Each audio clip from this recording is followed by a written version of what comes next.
Sejam bem-vindos ao 2V Podcast. O 2V Podcast é um oferecimento da Saúde 4.0, saúde colaborativa. Aqui a gente tem mentorias, consultorias, produtos em saúde e cursos. Muito obrigada pelo apoio. E eu tenho o enorme prazer de estar com uma pessoa que me é muito cara, chamada Renata Ren. Ren, não tenho como agradecer você estar aqui. Eu sei o quão é importante para você estar na minha vida. Você sempre deixou isso bem claro, mas eu quero deixar bem claro que é muito importante você estar aqui hoje para mim. Não fazia noção do quanto isso é importante e especial para as pessoas que podem te conhecer agora, não só eu. Seja muito bem-vinda. Muito obrigada. Para mim também é um prazer imenso estar aqui num outro momento, vendo seu crescimento, seu desenvolvimento e poder participar um pouquinho disso. É uma honra. É uma honra para mim. A gente se conhece há muitos anos, né? Eu tenho um prazer da minha vida. Eu sempre falei que o podcast, o meu maior intuito dele é que pessoas do mundo inteiro, que eu sou megalomaníaca, conhecesse as pessoas que eu tive o prazer de encontrar pela vida, e você é uma delas, né? E eu gosto muito de falar desse momento que a gente se conheceu, porque para mim era um outro momento completamente diferente, mas já era na carreira profissional e você ainda era na carreira acadêmica, né?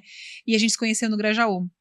E uma das coisas que mais me chamavam a atenção naquele momento, em primeiro lugar, você é muito alta. Então você é muito alta, não, você é uma mulher alta, né? Então você já tem aquele cheguei. As pessoas não conseguem não te notar, né? Mas o que mais me ressalta aos olhos é a sua competência, sem dúvida nenhuma, e a sua delicadeza na tratativa com as pessoas.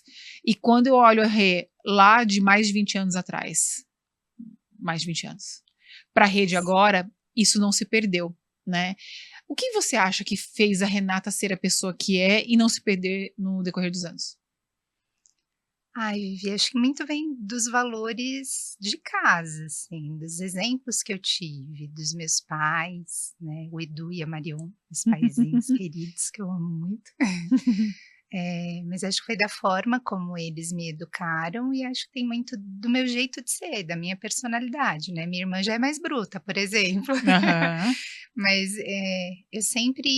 acho que eu sempre fui mais sensível, então qualquer tratativa mais brusca talvez pesasse mais para mim do que para outras pessoas. Uhum. Então acho que eu sempre tive muito cuidado, em não ferir, em não magoar, Uhum. e eu acredito genuinamente que a gente pode falar de tudo, que a gente pode ter grandes discordâncias, sem precisar elevar o tom de voz, sem precisar agredir, sem precisar se indispor, Uhum. né, acho que a vida é feita de comunicação. Uhum. E ao longo do caminho, acho que eu ganhei com isso, porque aí Muito. eu fui estudar, eu fui aprender, eu Uhum. tive as minhas experiências, a Uhum. maturidade tem um lado muito positivo, Uhum. que foram dando mais arcabouço para que, se tinha uma base que já era voltada para isso, eu busquei desenvolver isso ao longo do caminho também. Uhum. Eu lembro quando a gente foi conversar, a gente teve uma relação profissional. Apesar de você ser aluna, você já veio para contribuir para a monitoria ali do ambiente do hospital do Grajaú, em especial da emergência, que a gente divide essa paixão até hoje e vai dividir pro resto da vida, né? Vai ser o que vai ser nosso pequeno mundo em comum, né? Que a gente vai ter só nós duas lá, naquele mundinho. E quando você veio, você já veio com muita bagagem do ponto de vista. Eu vou falar exatamente o que é. Você sabia mexer muito bem no Excel. Né? E aquilo era um diferencial para Renata, porque você já tinha trabalhado em estágio em outro lugar e veio agregar aquela informação. E olha agora onde você está e o quanto isso pode ajudar. Que coisa, né? Não existem coincidências. Mas antes disso, eu nunca soube, olha só, por que você foi fazer fisioterapia?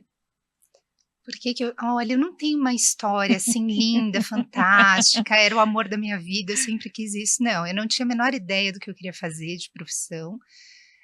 Fui fazer um ano de cursinho para isso, para ter um ano a mais para Uhum. pensar. Prestei 3 carreiras distintas, prestei biologia, prestei, se não me engano, era engenharia ambiental ou algo muito Uhum. semelhante, mas voltado para essa área de meio ambiente, que era a minha primeira opção. mas só tinha uma universidade, um curso em uma universidade pública que eu não passei, Uhum. e prestei fisioterapia, porque eu fui uma criança que me quebrei muito. Ah, eu não sabia. Eu vivia quebrada, eu era muito levada, coitada da minha mãe, teve um monte de trabalho comigo. E aí eu fazia muita fisioterapia, embora eu não achasse legal fazer a fisio enquanto paciente, eu achava aquele ambiente divertido, né, eu falava: "Poxa, deve ser legal isso aí, né, pôr a pessoa para andar aqui, põe o aparelhinho, põe o gelo, faz exercício assim", e foi muito ao acaso mesmo, a paixão pela fisio ela nasceu na faculdade, com grandes referências como você, né, que me mostraram um mundo muito além. Eu nem sabia que existia fisioterapia respiratória, por exemplo, quando eu entrei na faculdade. Aí você entra na faculdade, faz fisioterapia, a gente está junto nesse ambiente que é de emergência, mas a gente sabe que é totalmente direcionada para cardiorrespiratória, e dali você decide continuar a sua vida pós-acadêmica, na pós-graduação?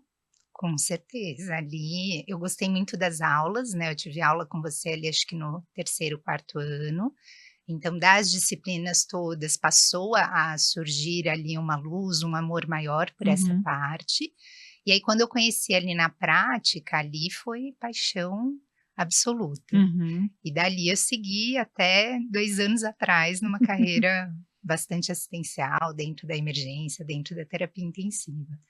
E é interessante, né, que eu sempre falo assim: "Não peçam para eu falar devagar, porque eu vim treinada na emergência", aí tudo agitado, aí você olha a Renata, que trabalhava no mesmo lugar que eu, mais competente que eu, com mais atribuições que eu mesma tinha, e o ambiente comportava esses 2 tipos de pessoa, né. E eu gosto muito de lembrar desse momento, porque você ajudou também a coordenar as outras pessoas que estavam ali, que tinha alunos ali o tempo inteiro. Como que Uhum. era essa relação com os outros alunos, para Ah, você? também foi um ganho enorme, né, foi onde eu comecei a exercitar um pouquinho essa aprendiz de mentora, de Uhum, supervisora, foi uhum, ali naquele momento. E descobri também uma paixão com relação a isso, né, uhum, que é algo que eu carrego até hoje e que no trabalho que eu exerço hoje, tem uma pontinha disso, né. Eu uhum. trabalho com mentorias, Uhum, então não tenho alunos propriamente ditos, eu tenho grandes profissionais ali que trabalham uhum, comigo com bagagens imensas, mas dentro daquilo que eu domino, eu faço esse papel de mentoria, trabalhei em outras supervisões de estágio, então tive outras oportunidades também ao longo do caminho. Acho que a melhor forma de aprendizagem e talvez a mais prazerosa é quando você ensina alguém, uhum, né, quando você consegue passar aquele seu amor, aquele seu comprometimento, aquela visão, eh, de que você tem que dar o seu melhor, né, quem está ali está na sua mão, está entregue a você. Então se você não der o seu melhor, qual vai ser o resultado disso? Como é que você vai conviver com esse resultado? Pode ser que o seu melhor não seja tudo o que ele precisasse, pode ser que o resultado não seja o resultado que você esperava, mas não dá para entregar menos do que o máximo que você tem. uhum. Então você me deu muitas oportunidades, acho que foi um ano ali neste papel e depois eu segui mais 4 anos, dentro do pronto-socorro com você, mas esse um ano foi o início da minha jornada, o início da minha carreira e foi fundamental. O que que eu falei pra você? Você lembra? Eu não me lembro, claro, né, porque quem bate esquece, quem apanha não lembra. O que que eu falei pra você no primeiro dia, que você contou pra mim esses dias, eu falei: "Nossa, eu não lembro". O que que foi que eu falei? Eu cheguei lá super tímida, né, porque não tinha sido a minha escolha, né, eu fazia Exato, estágio. você caiu lá A comigo. verdade é que eu fazia estágio num hospital, houve uma mudança na política de estágio e não ia mais ser remunerado e eu Uhum, precisava daquela remuneração, né, as coisas em uhum, casa não estavam tão bem assim, sim. a faculdade era privada, e aí eu falei: "Meu Deus, o que eu vou ter? Que eu vou ter que arrumar outro emprego". Eu falei: "Ah, tem as monitorias, né", eu já tinha feito monitoria em anos anteriores, falei: "A monitoria tem bolsa, vou ver o que que tem", só que eu já tinha passado a onda das monitorias. A minha estava vaga. A sua não sei por quê. Não sei porque a sua estava vaga e aí alguém me falou, não me lembro quem foi, falou assim: "Ah, mas tem lá no pronto-socorro com a Vivi, se você quiser". Eu me lembro que foi Conta bem e assim, risco. né. Isso. E aí fui lá, aí eu lembro que você estava super aturdida lá naquele dia, aquela loucura do pronto-socorro, a monitora antiga, eu cheguei e você falou assim: "Olha, mostra pra ela aqui o ambiente". Aí ela passou comigo, aquelas 1000 salas, 1000 pacientes, eu falava: "Meu Deus, será que eu vou saber fazer isso?". Que medo, né. Aí enfim, fiquei lá acho que umas 2 horas com ela, algo assim. E aí eu voltei com você, você falou assim: "É isso, você aceita?". Eu acho que nem saiu a minha voz, eu acho que foi só... E aí começamos, né, comecei morrendo de medo, assim, aquela mulher imponente, dona daquilo tudo, dominava, eu falava: "Gente do céu, será que eu vou corresponder às expectativas?"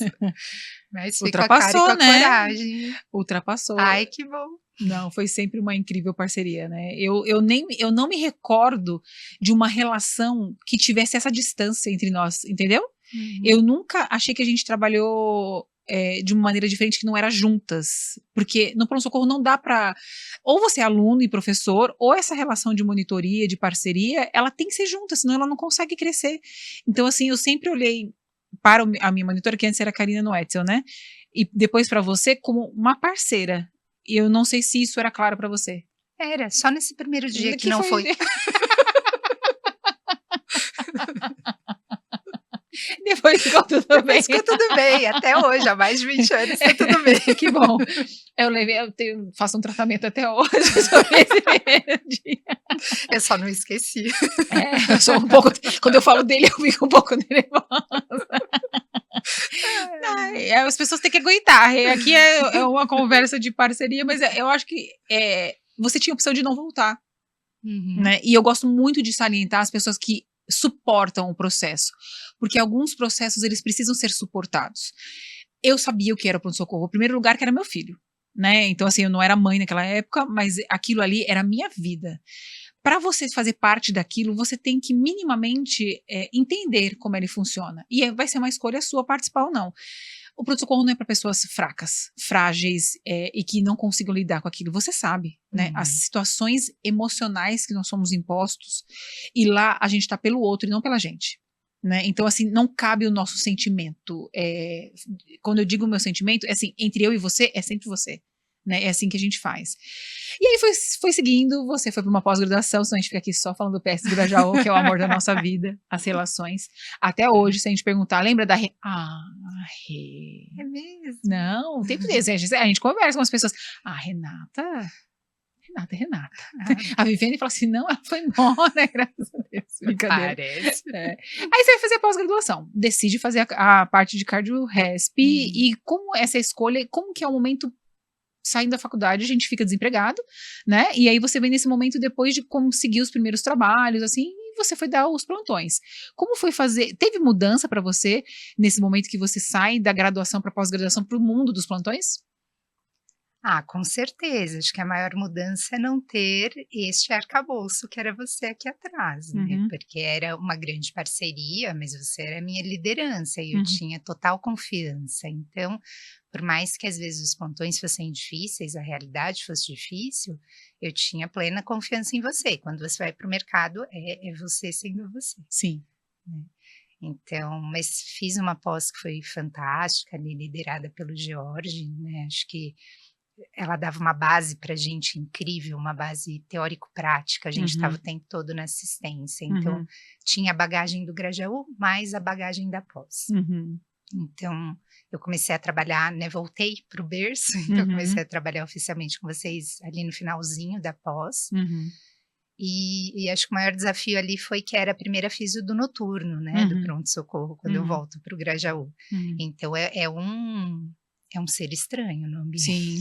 Né? Sim. E geralmente acho que equipes em geral, né, a maior parte da minha carreira eu trabalhei com emergência e terapia intensiva, então são essas que eu conheço, mas eu não vejo comportamentos distintos em outras áreas, elas são muito integradas, então de repente absorver aquele novo profissional não era fácil para eles, e acho que eu entendia essa visão também, eu falava, nossa, está chegando alguém aqui que vai fazer aquilo que já tem pessoas que fazem, então o que eu vou fazer diferente? Como é que eu vou entregar esse valor? Como é que eu vou fazer eles me verem como uma parceira? E acho que foi justamente dessa forma, né, começando devagarzinho, sem conflitos, né, e mostrando que aquilo tinha valor, e que se eu assumisse aquelas atribuições que estavam no meu domínio, eu desoneraria outros profissionais para que eles pudessem se dedicar a outras atribuições. E aí, rapidamente, a gente formou uma equipe mega integrada, que é uma equipe que acho que fica no nosso coração até hoje, né? Você colocou 2 pontos que eu gostaria de ressaltar. O primeiro é a educação, o estudo, né? Isso sempre foi muito claro para você, mas como nada supera esse aprendizado e essa bagagem teórico-prática que você teve na pós-graduação. Isso te dá muito mais capacidade, com certeza, mas muito mais entendimento desse momento que você vai entrar, que é o segundo ponto que eu queria colocar. Você já desbravou vários mercados, vários momentos. Vários momentos você foi a primeira pessoa que assumiu. Agora você vai assumir esse cargo, essa liderança, enfim. E a percepção que você tem do local e o respeito que você tem para quem já está lá é algo que é muito peculiar em você, né? Você sempre se olha como uma pessoa que vai agregar, né? Isso é muito da Renata. E olhando as pessoas como elas estão te vendo com um grande carinho. Eu sou a estranha. Eu estou entrando aqui e as pessoas ainda não me percebem, né? Isso te ajudou no decorrer da sua carreira? Com certeza. Com certeza. Acho que em vários momentos. Até nas transições que eu fiz de várias funções, eu tive a oportunidade, como você falou, de atuar em diferentes áreas. Então, por exemplo, eu fiquei emprestada para a área de qualidade e segurança uma época, porque teve uma série de movimentações, a área ficou defasada. Então, a Rerém tem, né? As pessoas me chamam muito de Rerém no trabalho. A Rerém, ela manja, ela fez vários projetos, ela estudou. Vamos por a Rerém, ver se ela pode ajudar. Posso. Como é que eu ajudo? Né? E eu acho que essa é a visão. Quando você chega num lugar, como eu posso ajudar? Né, e não impor, você precisa entender o funcionamento daquela dinâmica, você precisa entender qual é o valor que o seu cliente espera. O seu cliente pode ser o seu empregador, pode ser o seu paciente, existem 1000 clientes no caminho, mas o que ele espera de mim? Não adianta eu entrar querendo entregar o que eu, Renata, acho que é ótimo e perfeito. Talvez a minha expectativa seja diferente da dele. E aí vamos falar sobre as suas transições, né? Então, primeiro você transiciona de estudante, de acadêmica para pós-graduada. Como pós-graduada vai se formando, restabelecendo isso em critérios educacionais e de maturidade mesmo. Entra para o mundo dos plantões, que aí é o mesmo trabalho, só que de um jeito diferente, né? Porque ali você é a persona, você é a referência. E aí a gente vai mudando dessa carreira. Então, você sai somente da assistência, e quando eu falo somente, não é uma maneira de diminuir a assistência, mas é entender que você vai agregar outras funções. Qual que é a primeira que você assume depois? Eu sei que você fez muito tempo em conjunto, mas ali com assistência. Eu fiquei uma época como sênior, 6 anos mais ou menos, trabalhei como sênior, que é uma função dividida entre a liderança e a assistência, um papel de referência técnica. Depois tive a oportunidade de atuar na coordenação, o que foi muito bacana, porque foi uma coordenação de equipe multi, então eu trabalhei com outras categorias diferentes da minha, que tinham outras entregas de valor, que tinham outras legislações, que tinham outros desafios. Então, poder conhecer o trabalho, a atuação dessas outras áreas foi muito importante. Nesse meio de caminho, durante a pandemia, tive a oportunidade de trabalhar no hospital de campanha também, que foi incrível essa experiência, e mais recentemente foi a minha migração para a área de projetos de excelência operacional. Então, hoje eu sou consultora de projetos de excelência operacional baseados na metodologia Lean Six Sigma. Que a gente ama, né? Que a gente ama. Acho muito interessante a maneira como são feitas algumas evoluções de carreira, né? E essa primeira que você faz, de ficar ainda com um pouco de assistência e um pouco de liderança, é o ideal para você fazer essa transição de uma vez mesmo, porque para você seria muito traumatizante sair totalmente de assistência, né? Então, eu quero que eu sei algumas coisas, alguns desafios pessoais, mas como é para você sair da assistência para fazer a parte de gestão? É engraçado, né, a gente vê muitas pessoas, e eu ouvi você falando sobre isso recentemente, que você se sentiu traindo a fisioterapia quando você assumiu a gestão, não foi isso? Foi, exatamente. Não falei errado não, tá né? certinho. Eu tenho uma visão um pouco diferente, porque a gente fez um juramento de que a gente ia cuidar dos nossos pacientes com qualidade, com segurança, da melhor forma possível, que nós seríamos éticos, e tudo isso a gente faz até hoje. Né? Não estar na assistência não quer dizer que eu não esteja contribuindo para a assistência. Perfeito. Os projetos que eu toco e que eu mentoro hoje, eles mudam o curso do cuidado, né? Eles mudam o curso da qualidade do cuidado, da segurança do paciente, de como eu otimizo o uso dos meus recursos para que o paciente que efetivamente precise tenha aquele recurso. Então, eu amo assistência, eu falo que se amanhã eu precisasse dar um plantão, se você tiver uma defasagem, pode me chamar, talvez eu não seja mais up to date, Imagina. mas acho que ainda dá para cuidar direitinho dos meus pacientes. Mas eu vejo como complementares e não como rupturas. Perfeito. Né? Tanto a gestão, que foi uma experiência neste caminho, e como foi incrível conhecer outras categorias, como serviço social, por exemplo, que eu nunca tinha tido a oportunidade de trabalhar tão próximo deles, e conhecer o âmbito da atuação, os desafios e a nobreza do trabalho. Foi um aprendizado de vida, muito mais que profissional. Né? Eu falo que eu levo eles comigo no coração, assim como as outras categorias que eu conheci. Sim. Psicólogos, terapeutas ocupacionais, fonoaudiólogos. E isso tem muito a ver com a minha veia também. Eu sempre fui multi. Eu sempre acreditei muito no trabalho multiprofissional. Tira qualquer pessoa do hospital e deixa todas as outras. É uma catástrofe. Sim. Qualquer profissional que você tirar de lá de dentro, de qualquer categoria, assistencial, apoio, não importa, vira um caos. Né? Então, todos têm o seu valor e é a integração de todas essas pessoas que faz a gente entregar valor para o nosso paciente, um resultado bacana para ele. E no decorrer da sua vida, você trabalhou com excelentes profissionais e uns não tão bons, né? Mas com certeza essa sua noção de multidisciplinaridade, você percebe que quem tem é uma pessoa diferenciada, é um profissional diferenciado, e quem se beneficia disso é o paciente, né? O paciente na sua plenitude, de todas as formas. Nos desafios da gestão, então a gente falou de coisas positivas, das coisas boas, mas quais foram os desafios, as coisas difíceis mesmo de você lidar com a gestão? O que foi?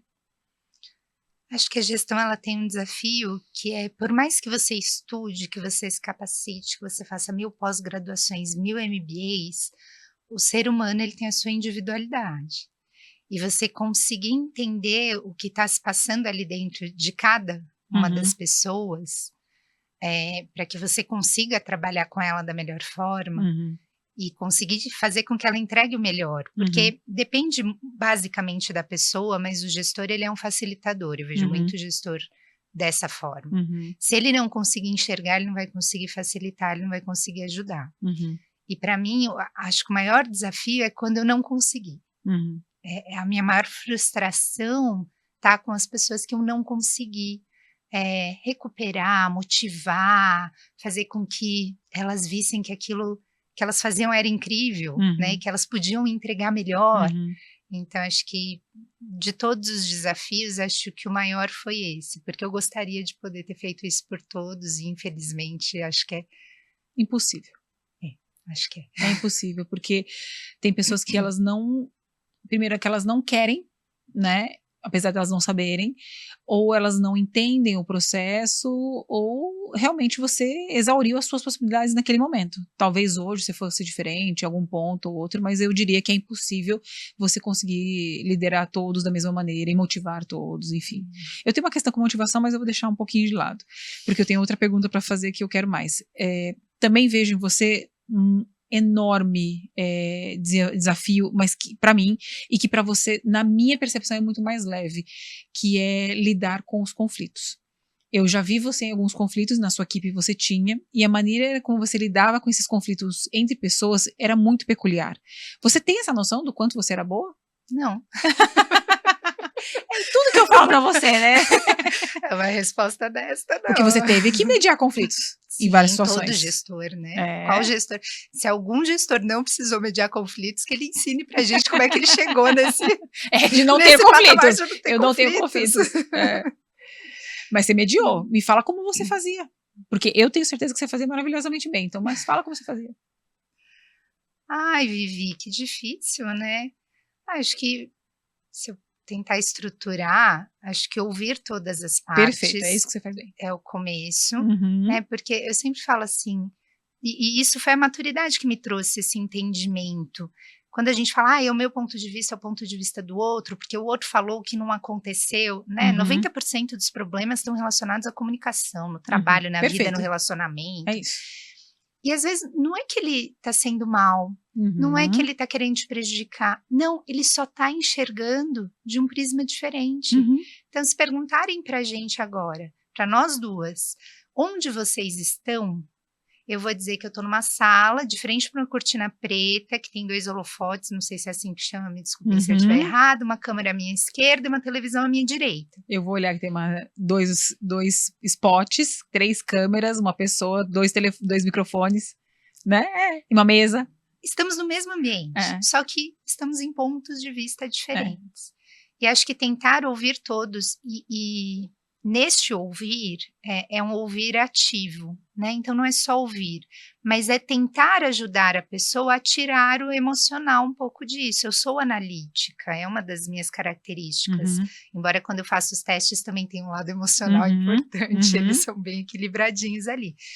Então, vamos tentar tirar um pouco o emocional disso, vamos olhar para o fato, o que de fato aconteceu, como você se sentiu, por que você se sentiu dessa forma. Então, acho que são algumas das ferramentas, talvez, ou das formas que eu uso para tentar gerenciar em todos os locais. E ouvir de coração aberto, porque também é difícil a gente ouvir quando a pessoa tem uma crítica a gente. Mas se existe uma crítica a mim, algum motivo eu dei para que aquela pessoa me visse dessa forma. O que eu posso mudar? Como é que eu posso fazer diferente? Você colocou o ponto exato que, na minha opinião, o que para você é natural é raro, né? E você tem sempre uma visão muito bela das coisas. Não estou falando que você é irrealista, nenhum desses momentos. É que você realmente, quando você fala que vai escutar, você de verdade escuta as pessoas. Quando você diz, hoje tem nominho bonito para tudo, você fala de escuta ativa, e as pessoas elas não conseguem vivenciar o que é uma escuta ativa. Quando você está escutando de verdade, você está extraindo os fatos e você está conduzindo a pessoa para uma linha de raciocínio, né? Para ela mesma encontrar ela naquela situação e talvez até sem conflito nenhum maior. Realmente, eu errei. Então, tem razão. Se eu tivesse visto... Não, você tem razão. Nossa, só de falar com você aqui, eu já cheguei na resposta. Você nem precisou falar nada, né? Então, a mediação de conflitos não é colocar uma pessoa no ringue, 2, e falar assim, vai! E colocar, vai no gel, né? Uma luta no gel. Não, não é isso. É você ouvir uma parte de verdade, ouvir a outra, e você colocou outra palavra que é essencial, o prisma que a pessoa está olhando. A maneira como ela está olhando pelo mesmo fato, às vezes é o avesso do outro, mas os 2 estão certos. E quando você está nessa liderança e mediar conflitos, é também tomada de decisão. O seu posicionamento, o que você fala, o que você faz, você pode tacar lenha ou apagar o incêndio, né? Então, assim, é importantíssimo que você veja nisso, porque nessa sua peculiaridade, porque isso você faz com primor, né? É todo um envolvimento, né? A maneira como você senta, você fala, e no decorrer que as pessoas te conhecem, elas vão te ouvir.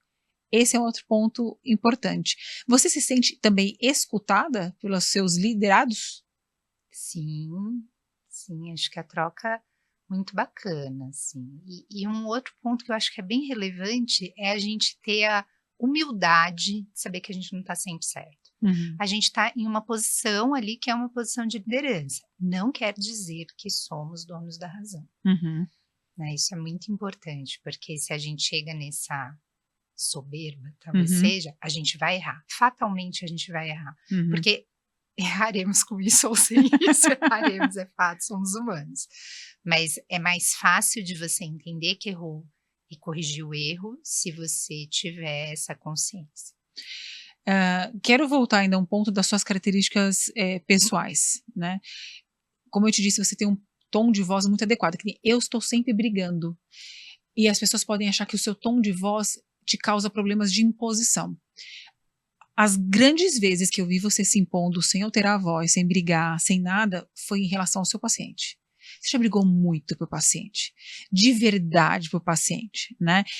E isso nunca foi um impeditivo. Você falou no começo que você era um pouco tímida e que às vezes você não gosta de colocar nesse destaque, e que às vezes o tom de voz pode parecer que é um tom sempre conciliador, mas você sabe se impor muito bem nessas situações com seus pacientes. Você consegue lembrar de algum que você achou isso muito importante?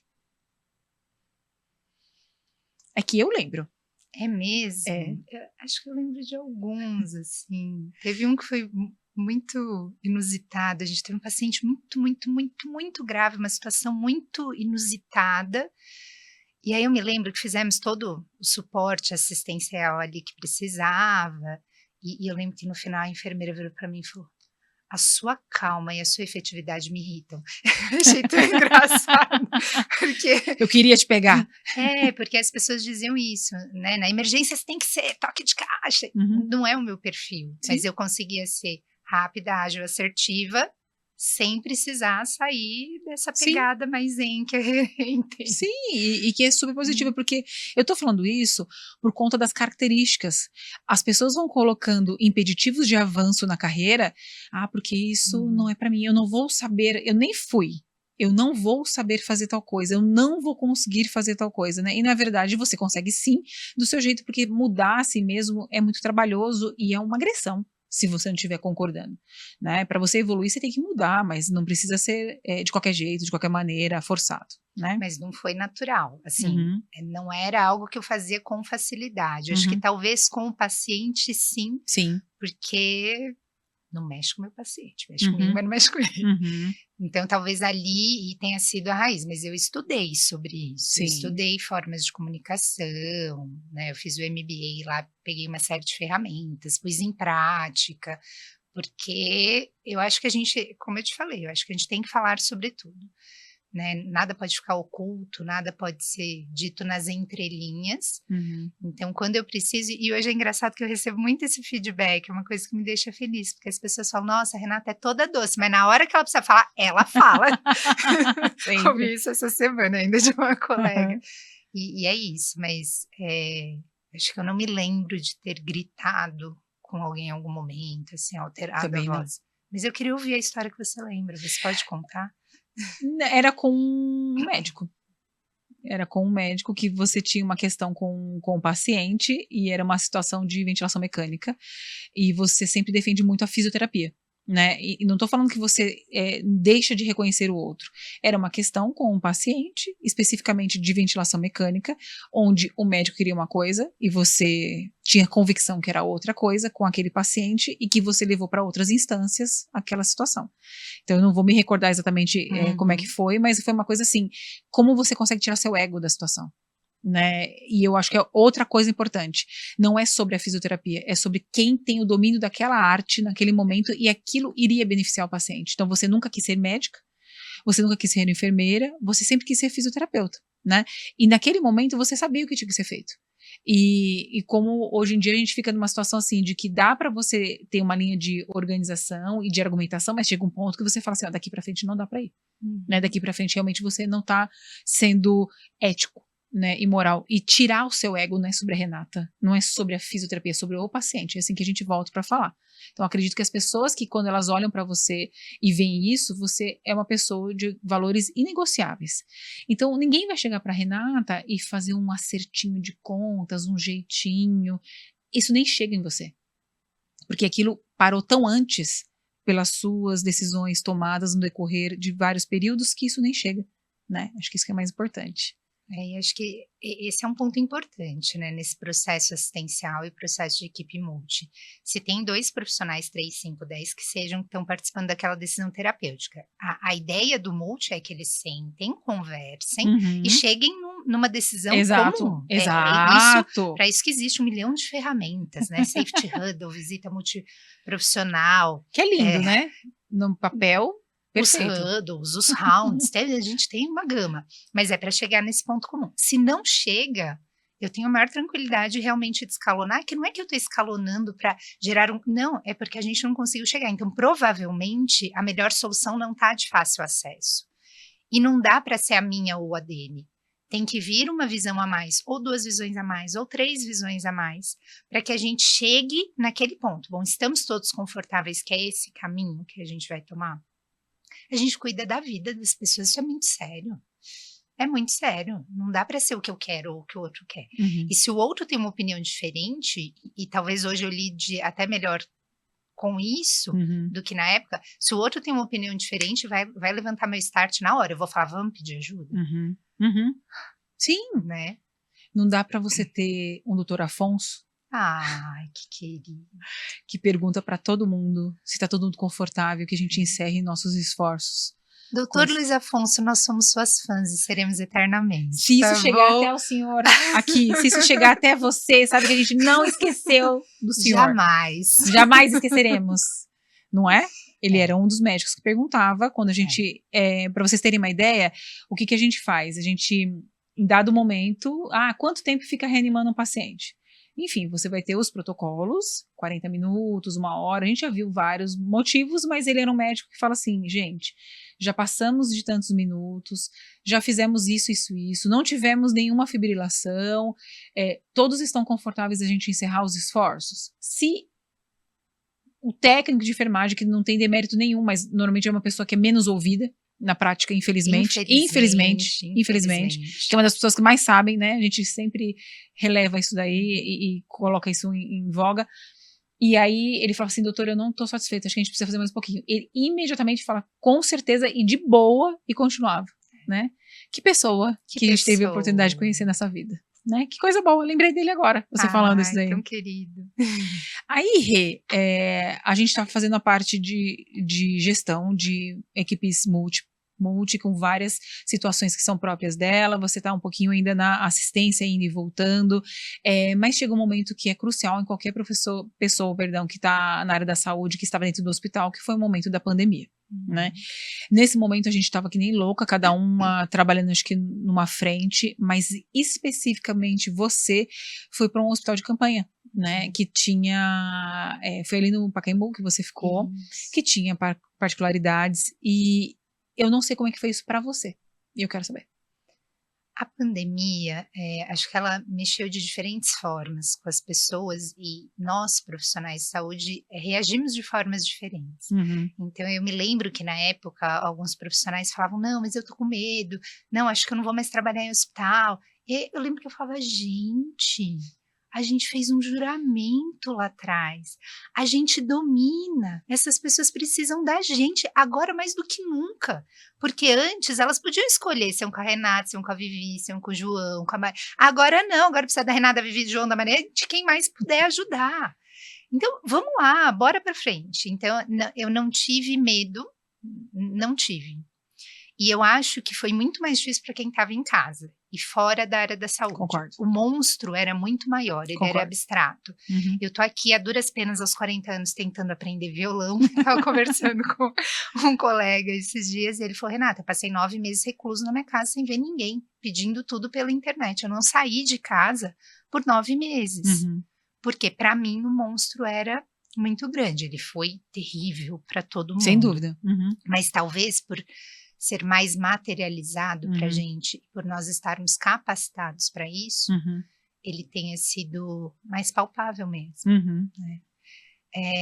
Foi uma experiência dolorosa para todos, acho que foi um momento difícil, mas acho que superamos da melhor forma. Eu só fico muito brava quando eu vejo alguém muito gripado sem usar máscara. Hoje em dia eu falo, meu Deus, que a gente não aprendeu a lição. Sim, de minimamente cordialidade, né? Pois é, de respeito e respeito cordialidade. pelo outro, poxa vida, eu deixo meu vírus aqui guardadinho. Mas não é Covid, não importa. Mas é um vírus, ele transmite da mesma forma. Né?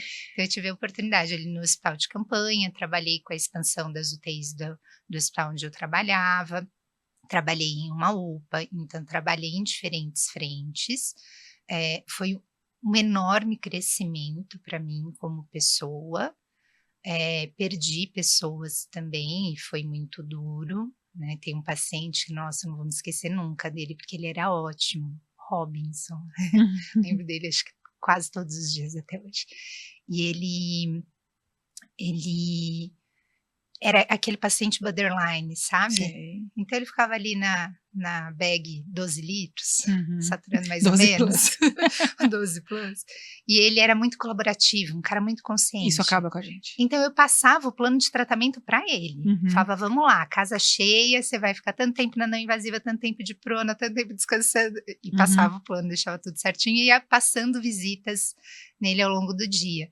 E aí eu me lembro que no dia que eu folguei, ele deteriorou. Então, algumas histórias, e todos nós carregamos as nossas histórias tristes desse momento, mas acho que a gente precisa ter a resiliência, talvez, vamos falar de palavras da moda, Uhum. de saber que ficou um legado, um aprendizado, e que a gente precisa levar isso para frente, Uhum. né, se novas a gente espera que não venham novas situações como essa, mas que se vierem, a gente precisa saber lidar com isso. O que a Uhum. gente aprendeu lá atrás não pode ficar lá atrás, as pessoas que se foram, elas não podem ficar no esquecimento. Você colocou alguns pontos muito importantes. O primeiro foi a relação que os profissionais, eu tinha a mesma coisa, eu não tinha medo. Eu falava assim, eu não vou morrer disso, eu nem posso morrer. Eu tenho que estar trabalhando, né? Então, assim, me parece um ego, uma situação que, não, é que você realmente se coloca numa situação de responsabilidade. Eu tenho que ajudar as outras pessoas, né? Eu lembro a primeira vez que eu vi um paciente, como você sabe, eu já era totalmente da gestão, então eu não estava na assistência, mas sabíamos que poderíamos estar a qualquer momento. E eu fui ver um paciente. E eu lembro que ele pulava, porque tinham pacientes que você tinha que sedar muito, né? Você não, médico, seda bastante e tal. E esse paciente, a gente não conseguia ventilar. E eu lembro que ele pulava na cama. Você sabe o que quer dizer pular na cama, né? É que pra quem sabe o que é pular na cama, você sabe. E você fala assim, não consegue. Você fala assim, eu não sei o que fazer. Eu lembro que era um caminhoneiro, eu lembro direitinho quem era a pessoa. A gente não conseguia ventilar, ele não conseguia sedar. Talvez usasse alguma medicação, enfim. E mas assim, quando você olha, você fala assim, você tá todo encapuçado, com face shield, você tá todo duro, né, e tendo que trabalhar com aquela pessoa, e ao mesmo tempo falando assim, meu Deus, tá tudo cheio de vírus aqui, ó. Tá todo mundo aqui, e você falava, você olhava pro lado, você falava assim, nossa, se eu tivesse um olhar, assim, daria pra ver todos os vírus voando. Mas tirando isso, as coisas que você colocou foi a expansão das UTIs, então teve um trabalho de gestão magnífico, né, porque você tinha que abrir leito de um dia para o outro, às vezes da manhã para a parte da tarde. Então, assim, quem sabia trabalhar a gestão, quem tinha equipe para isso, quem tinha equipamento para isso, trabalhou e surfou a onda. Quem estava mais preparado tecnicamente. Então, a gente não prepara uma equipe de um dia para a noite, a gente prepara no decorrer do período, e isso eu olho a minha equipe, eu falo assim, a gente nunca soube que ia passar por isso. Mas a gente se preparou para o pior, esperando o melhor. É isso que faz o gestor. Ele não espera ter o problema, ele se adianta, né? Foi mais ou menos o que você vivenciou. Que você falou, ia precisar de todo mundo, no hospital de campanha gigante, com várias situações. Quem estava melhor preparado em relação à gestão, surfou a onda. Os outros bateram cabeça. Né? Então, acho que isso é. E é legal você ter participado desses momentos de expansão, porque isso prepara a gente para a vida também. Nada mais hoje te abala. Vai ter que abrir uma UTI. Tá bom, quando? Agora? Antigamente, né? Mas eu tive um braço direito e esquerdo, as duas pernas, que foi quem tocou muito mais a parte operacional, porque eu estava no hospital de campanha, isso aconteceu em concomitância, então eu fiquei muito mais no suporte, e quem fez a coisa acontecer, sob a liderança de outras pessoas incríveis que tinham lá. Sim, é um time, né? É um time, como emergência, que nem eu falo, quem trabalhou na emergência sabe que não trabalha sozinho, mas sabe de verdade, né? Não é que nem os outros que falam assim, não, a gente trabalha, não, quem tá na emergência sabe que não consegue, tem certeza, mas isso só dá pra gente achar, não dá pra gente falar, né, de qualquer jeito. Vamos partir pro Lean Six Sigma, né? É uma coisa que a gente também ama falar e fazer. Eu fui a primeira da minha turma de MBA, né, como fisioterapeuta. Quando você fez, já tinha mais fisioterapeutas? No MBA ou você também era a única? No MBA, acho que não tinha, acho que era só eu. E era 100 pessoas, o meu eram 100 pessoas que estavam fazendo MBA, o seu também era bastante, né? E a gente olha como nós, especificamente da nossa profissão como fisioterapeutas, a gente se prepara pouco para o que a gente tem de metodologia, né? E quando você olha para o Lean Six Sigma, eu queria que você explicasse, porque eu e você, a gente sabe o que é. Então, se você pudesse explicar em poucas palavras o que é a metodologia Lean Six Sigma. Ela é mais do que uma metodologia, ela é uma filosofia. Então, o Lean Six Sigma, ele é uma filosofia para a melhoria de processos e para a resolução de problemas de forma estruturada. Acho que se eu pudesse definir de uma forma simples, é assim que eu falaria. Com 2 focos principais, né? Então, ela é a união de 2 metodologias. Metodologia Lean, que foca principalmente na redução de desperdício, melhoria da metodologia Six Sigma, que foca na redução da variabilidade dos processos. Quando você olha para essas 2 coisas, você fala, puxa vida, elas trabalhando juntas deve dar bem certo, e de fato foi por isso que surgiu o Lean Six Sigma.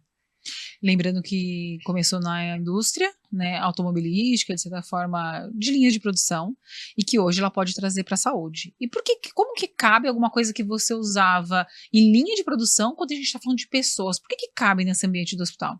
Porque tem processo, tudo tem processo. Uhum. Então tem processo na manufatura, a gente fala de 3 grandes ondas, né? A primeira onda do Lean na manufatura, a segunda nos serviços bancários, a terceira na área da saúde.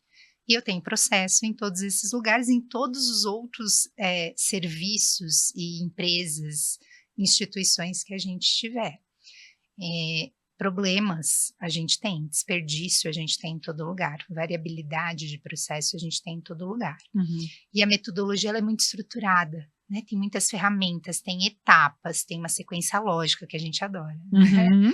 e que faz com que você trabalhe na resolução de problemas em qualquer área dentro da sua instituição também. Então, ela serve para a área da saúde em qualquer lugar. Ela serve para uma clínica, ela serve para um hospital, ela serve para um consultório, ela serve para uma UBS, ela serve para o CAPS, ela serve para o particular, ela serve para o público. Você consegue usar. Ela vai funcionar na farmácia, na UTI, em suprimentos, no RH, no financeiro, que é o que me encanta, porque eu passo o dia inteiro transitando entre as diversas áreas da instituição. Fala desse novo momento da sua carreira. Então, você estava liderando uma equipe multi e hoje você está em outro setor fazendo... Fala de novo o nome que você fala é bem mais bonito. Consultora. Isso, consultoria de projetos. Porque hoje o local onde você trabalha tem esse setor, é tão importante que eles fizeram um setor. Isso, então hoje a gente tem uma área muito estruturada. Eu fiz o MBA em Gestão em Saúde e durante o MBA, nos últimos 6 meses, eu entrei na pós-graduação. Eu tive uma oportunidade pela instituição de fazer essa pós com bolsa, que é a pós de excelência operacional e que trabalha fortemente sobre a metodologia Lean Six Sigma. Esse é o core desse curso. E ali eu me apaixonei porque muito do que eu acreditava, mas não tinha tanto conhecimento, se materializava ali, né? Porque a gente vem o quê? A gente vem daquela máxima, né, da área da saúde. Em medicina, nada é 100%. Sim. E aí a gente se conforma com isso. Não, a gente trabalha só no quali, aqui não tem quant, não dá para medir, não dá. Cara, tudo dá para medir. Tudo dá para virar quant. Eu digo descobrir isso. E quando vira quant, muitas vezes você fala, putz, minha percepção não estava tão certa assim. Eu não tinha tanta razão. O problema era outro, né? Você joga num gráfico de Pareto que vai te dar a dimensão do problema, quem são seus maiores ofensores, e aí você descobre que você não estava atacando 80, você estava atacando 20, achando que estava arrasando na gestão. E aí ela passa a ser uma metodologia muito rica para o gestor.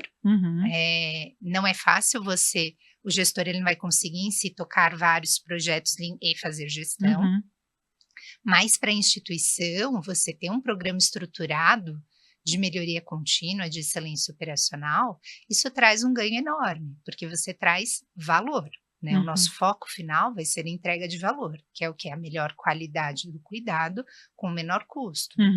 Então, quando a gente ouvia também outra máxima, fazer mais com menos, não dá? Não dá também. Como é que eu vou fazer mais com menos? Isso não existe. Corte ainda mais? Eu já tira faço o desperdício. Se eu for dar meu sangue para você. Isso, tira o desperdício. Tira a variabilidade. Aqui, quando eu falo mais com menos, eu estou falando num âmbito muito genérico. Sim. Né? Tira a variabilidade, tira desperdício, tira o que não precisa, otimiza o que precisa. Você faz mais com menos. É impressionante. Sim, e melhor. Mais com menos, melhor. Né? Então, às vezes a gente fica meio preso assim, não, eu preciso de recurso, não, porque se eu não comprar isso, se eu não contratar isso, se eu não tiver gente. Se eu não tiver... Não, eu tenho isso, o que eu tenho para trabalhar é isso. O que eu faço da melhor forma com isso que eu tenho hoje? E muitas vezes você descobre que você consegue resolver o problema ou uma parte imensa dele, um percentual altíssimo dele, sem precisar pôr R$1 na mesa, ou uma pessoa adicional na mesa. E ouvindo você falar, a impressão que dá é falar assim, então tá, então você tá falando pra eu enxugar tudo, é isso mesmo.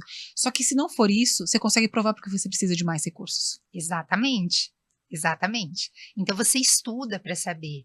E quais são esses recursos? Quem são eles? Qual é a quantidade de pessoas que eu preciso, né? Então vamos falar, por exemplo, de pessoas em uma escala.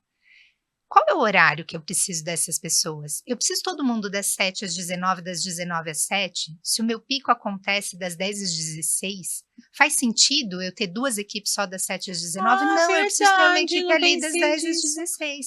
Só que se eu não estudar onde é que está o meu pico, eu não vou saber e eu vou continuar trabalhando. Por quê? Porque sempre foi assim. Porque a gente sempre fez desse Isso. jeito. Mas sempre deu certo. Tá bom, mas vamos pensar diferente? Vamos tentar diferente? Né? Será que eu posso? Então, a gente trabalhar um pouco na mudança desses conceitos, né? Então, ao invés do sempre foi assim, será que eu posso fazer diferente? Existe uma alternativa? Né? Ai, não, mas ninguém vai aceitar. Vamos propor?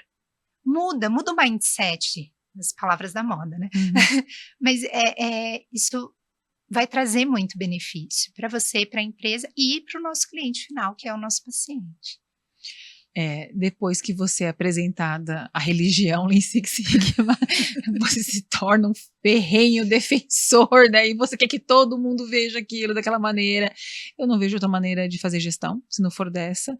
Como você bem colocou aqui da melhor maneira possível, não existe outra maneira. Se existe, a gente não foi apresentado ainda e ninguém apresentou uma coisa melhor, né?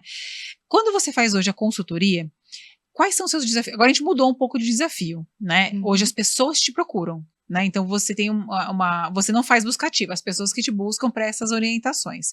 Você já falou algumas coisas assim, sempre foi assim, mas eu espero que a pessoa que te busca, ela já quebrou, né, essas barreiras. Hoje, qual que é o seu desafio como consultora?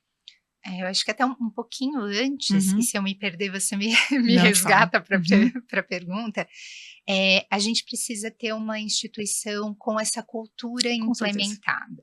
Porque às vezes também a gente fala, legal, ouvi a Rerê e a Vivi falarem que Então esse negócio é quero legal, colocar amanhã. vou estudar e vou colocar amanhã. Não dá. Não dá. Você precisa ter uma instituição que acredita nisso e que isso verdadeiramente está embutido na cultura. Por quê? Porque isso vai concorrer com outras demandas. A pessoa não vai parar a vida dela para tocar um projeto Lean Six Sigma. Ela vai fazer tudo o que ela faz e um projeto Lean Six Sigma. Né? Assim como outras coisas. Então, gestão de tempo é um desafio. Como a gente tem uma coisa muito estruturada, o nosso programa assim funciona, a gente tem uma série de acordos realizados, então existe um tempo protegido para a dedicação ao projeto, e a gente acompanha isso muito de perto, então eu faço mentorias semanais com os meus mentorandos, né, os líderes de projeto, e a gente faz esse acompanhamento das entregas, dos desafios que surgem. A gente tem um papel importante que é o do sponsor, que é o patrocinador do projeto, geralmente é um gestor de área, e que é a pessoa que vai ser responsável por tirar possíveis barreiras. Então, o desafio é o da continuidade de garantir um cumprimento de cronograma adequado e a garantia do resultado. E isso não só no Lean, mas em qualquer metodologia. É muito comum aquele comportamento do elástico. Então, eu estico o elástico, eu melhoro, ele fica grande. Na hora que eu solto, ele volta à posição inicial. Sim. Existem estudos científicos que falam sobre essa tendência do comportamento retornar ao basal dele. Dentro da metodologia, a gente tem uma ferramenta muito legal, que é a fase de controle, né? Ela trabalha com 5 fases, a última é o controle, em que a gente faz esse acompanhamento de perto. Então, atingiu o resultado, ótimo, acabou, fechou, põe na gaveta. Não, a gente vai seguir acompanhando esse processo, e quando termina o acompanhamento com o suporte da nossa área, esse processo é entregue para o dono da área com a responsabilidade de seguir o acompanhamento daqueles indicadores. E você vê depois? A gente vê, a gente acompanha. Com uma janela de quanto tempo? Aí passa para quanto tempo? Depois que o projeto já aconteceu, está só numa parte de controle. Aí você estabelece? A gente acompanha 3 ciclos. Ótimo. Né? Então, aí vai depender do indicador do KPI que eu estou acompanhando. Então, se ele é um indicador bimestral, eu vou acompanhar 6 meses. Se ele é um indicador mensal, 3 meses.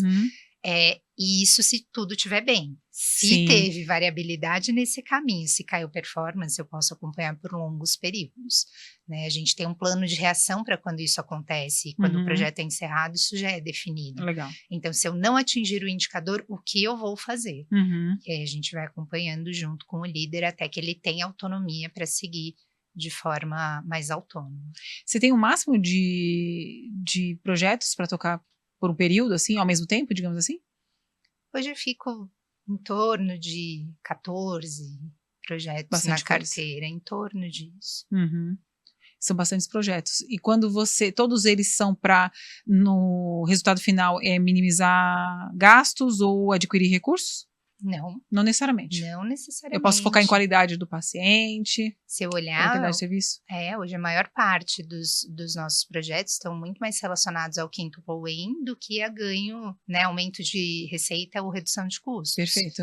Né? E hoje o meu trabalho, o core do meu trabalho é dentro do cuidado público, não é dentro do cuidado privado, que também é uma outra visão que às vezes as pessoas têm, né? Sim. Ai, não serve para o público. Nossa, como serve para o público, Sim. quanto benefício a gente consegue trazer, né, em otimização de uso desses recursos. É porque o público é uma empresa, precisa de recursos e tem que ser utilizado porque os recursos são de todos, né? Todos são os clientes, né? Acho que isso é extremamente importante. A gente tem uma partezinha aqui do nosso podcast que chama-se Fatos e Sensações. Então você vai ver alguns fatos, eu quero que você fale qual que é esse fato e qual que é a sua sensação, tá bom? Tá bom, vamos lá. Vamos lá primeiro. Ai, que delícia! Qual que é esse fato? Essa é a publicação do nosso livro, Fisioterapia em Emergência. Vivi aí à frente, eu, a Rô Jorge, foi a realização de um sonho, né, Vi? Esse era um sonho da Vivi antigo. A gente conseguiu aí em parceria materializar, o tamanho dos sorrisos não engana. Foi, é felicidade, é realização, foi maravilhoso. É nosso filho junto. Sim, a gente tem um bebê. Guarda compartilhado. A gente tem um bebê. Próximo. Ai, gente, desse jeito eu choro. Essa é minha sobrinha, gente, a Lara, agora já tá uma mocinha, vai fazer 13 anos agora em setembro. Ai, que pequena. Mas era Chiquinha e amor maior da titia. A tia Rê não teve filhos, então ela e a Julinha são meus amores. Julinha, minha enteada, eu sou uma boadrasta e sou tia. São amores maiores aí da minha vida. Amor, amor, amor, amor, amor, é essa sensação. Amor infinito, amor sufocante, como diz uma amiga minha. Próximo. Foi uma premiação que se chama Oscar da Segurança e foi muito atrelada à atuação na pandemia. Para mim foi uma honra ter esse reconhecimento. Parabéns! Adorei. Que bom você ter tido esse reconhecimento, porque é importante a gente falar que as pessoas são boas e que elas merecem, né? Os bons precisam saber que são bons.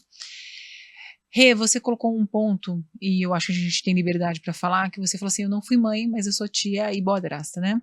Você é a única pessoa que eu conheço, e você sabe que eu conheço muita gente, que falou desde sempre que você optou em não ser mãe, né? E eu acredito que nós, como mulheres que atuam na área da saúde, que somos profissionais liberais ou profissionais que trabalham para instituições, mas que somos do trabalho, que gostam de ter essa liberdade, sempre parece que é uma escolha, ou uma coisa ou outra. Para você não foi uma escolha ou outra, foi uma decisão da vida. E como que isso eu acho que para quem toma essa decisão, possivelmente, eu não me lembro de você falar se as pessoas se intrometem na sua vida ou falam que você vai se arrepender, qualquer coisa nesse sentido. Eu gostaria de falar para você como que é isso para você. Em primeiro lugar, assim, isso longe de ser uma verdade, isso é só a minha história, né? Então, longe de ser uma convicção para o mundo, é só a minha pequenina história ali no meio de bilhões de pessoas que somos nesse mundo. Eu fui babysitter muito cedo, adorava, mas acho que eu conheci um pouco daquela maternidade real da qual ninguém fala, então acho que isso talvez tenha algum componente. Mas realmente nunca tive, né, essa coisa do querer ser mãe. Eu amo crianças, esse é o primeiro ponto também importante, né, porque eu ouço muito isso, são dogmas que vão ficando, conceitos, né, não, mas você não gosta de criança, não, eu amo criança, né, conversa mesmo com a Júlia e com a Lara que vocês vão descobrir, agora elas estão deixando de ser crianças, mas elas ainda vão lembrar de muitos anos, são adolescentes, que fomos, tivemos uma parceria incrível. As crianças que eu cuidava, eu tenho contato até hoje, né, um homão e uma moçona, coisa mais linda os 2. Sabia? É, a Que gente tem legal. contato até hoje. Um advogado e ela fez, acho que relações internacionais, os 2 Aham. trabalhando suas vidas independentes. Eu tinha quando eu era criança, adolescente, talvez, eu tinha uma coisa do talvez adotar, mas já existia um talvez ali. Sim. Né, então eu falava: "Ai, se eu for ter um filho eu vou adotar", mas tinha um "se", tinha um talvez, né, Uhum. tinha uma condicional ali. E acabou que esse instinto mesmo, essa vontade do maternar não veio. Eu acho que talvez um pouco por medo da responsabilidade de pôr uma criança no mundo. Eu ouvi muitas vezes, né, sobre o que você perguntou: "Não, mas você tá com 20 anos, com 25 vai bater, com 25, com 30 bate com 30". Agora eu tô com 43, gente, não vai bater mais, não dá mais. E foi muito natural, assim, acho que nem certo ou errado, é isso, é a minha história, entendo que é o maior amor do mundo, todas as mães falam isso, mas eu tô feliz com os amores que eu vivo Sim. hoje, eles me completam. E é de uma resolução para sua vida, e eu já vi você tomando grandes resoluções na sua vida, e tem uma delas que a gente se viu naquela situação e você falou para mim assim: "Você nunca me falou nada e é um erro que eu cometi que eu vou levar para o resto da minha vida", né. Porque eu sempre achei que você sabia de tudo e nem sempre a gente sabe de tudo. A gente precisa Uhum. às vezes de um amigo para falar uma coisa ou outra e eu levo isso para minha vida, né. Então você me ensinou e me ensina muitas coisas. Mas é isso, é uma resolução e um entendimento da sua responsabilidade para sua vida, né. Essa é uma decisão que eu tomei e tá bem tomada e tá tudo certo, né. É Uhum. só seguir, as pessoas pararem de se intrometer na vida dos outros. Gente, somos diferentes e que legal, né, já pensou se fosse todo mundo igual, que Deus me livre, chatice. Deus me livre, todo mundo que nem eu, eu não ia aguentar. Rê, você já plantou uma árvore? Muitas, centenas delas. Isso. Você já escreveu um livro? Sim, mais Isso, alguns, contribuí com mais alguns exato. capítulos aí ao longo da história. Capítulos e outros livros. E a opção não foi ter filhos e nem por isso você não deixou de ser uma pessoa incrível. Não, eu compensei nas outras. Exato, tem um monte, que todo mundo olha pra Rê: "Ah, você é da pediatria". Não, sou do Eu sou adulto. da Você ouviu isso a sua vida inteira também, né. também. Você tem um jeito de Tem o pede. jeito de pede, é isso mesmo. Porque a gente pede tudo pequenininho, né, É. criancinha, nã-nã-nã, Eu vou Deus dizer me pra livre. vocês que essa moça aqui me pôs nos perrengues na pediatria quando ela precisou, viu. Mas tá Sempre. tudo A bem, gente sem pede pra quem mágoas. aguenta, a gente pede pra quem aguenta, né, igual a gente pede uma coisa pra quem é bem comprometido, que tem um horário tumultuado, enfim. A gente se caminhando para o fim, né, eu não tenho como olhar pra sua vida e olhar o sucesso que você tem em todas as áreas, profissional, pessoal, né, e eu fico me perguntando o que falta? Que falta? Acho que eu sou uma pessoa pouco ambiciosa, assim, de querer: "Ai, eu quero cargos, eu quero ser feliz". Sou, Já é uma grande ambição. sou, Uhum. né. Eu quero ter maturidade para lidar com os problemas, porque eles fazem parte da vida, eles vão vir, e a gente saber dar a dose de cada coisa é importante. Eh, a minha maior ambição, talvez eu não consiga cumprir na vida, mas é deixar esse mundo melhor do que eu encontrei. E infelizmente os rumos que o nosso mundo está tomando não são tão otimistas assim, mas eu gostaria muito de poder fazer isso. E se eu não puder, porque, a gente tem um grupo que quer isso, mas a gente não consegue mudar uma história toda de lesões a esse mundo que a gente causou. Pelo menos que eu possa ter feito bem para as pessoas, que eu possa deixar bons legados, bons aprendizados, questões agregadoras, que as pessoas me vejam como alguém que contribuiu de alguma forma para a vida delas.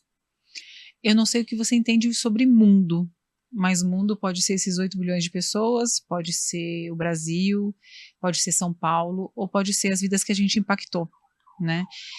Quando o ditado judeu diz que quem salvou uma vida, salvou o mundo inteiro, você pode ter noção que você já tornou esse mundo melhor e maior, porque pelas suas mãos já se passaram várias vidas, e hoje as pessoas podem ser abraçadas porque você trabalhou e você não desistiu. Tem muitos pacientes que a gente sabe que foi a gente, né. A gente pode falar de equipe multi, a gente pode falar, mas a gente sabe que a gente estando lá, a gente foi a que não desistiu. Então o mundo de muita gente melhorou porque a Rê existiu. E porque a Rê estava lá. Então você já conseguiu tudo. Obrigada por você estar aqui. Foi uma delícia. Foi ótimo. Espero que tenha sido bom para você também. Foi maravilhoso. Muito obrigada. Você vai morar no meu coração para sempre. É uma das minhas grandes referências. Hoje tenho o maior orgulho de dizer que é uma das minhas grandes amigas. Uma pessoa que eu vou levar para minha vida toda. Nós duas. Você é muito especial. Muito obrigada por Eu essa que agradeço. oportunidade. Agradeço, Rê, que o mundo seja tão grande quanto é o seu amor. Obrigada. Obrigada. E você que está aí se deleitando, a Rê é só minha, tá? E de algumas pessoas, é uma pessoa que eu espero que você queira encontrar pela vida. Ela tem um perfil fechado no Instagram, então para conhecer ela, você vai ter que me pedir passar por mim. Mas brincadeiras à parte, obrigada pelo seu tempo. Curte, compartilha. As pessoas merecem conhecer pessoas como a Rê. Muito obrigada pelo seu tempo.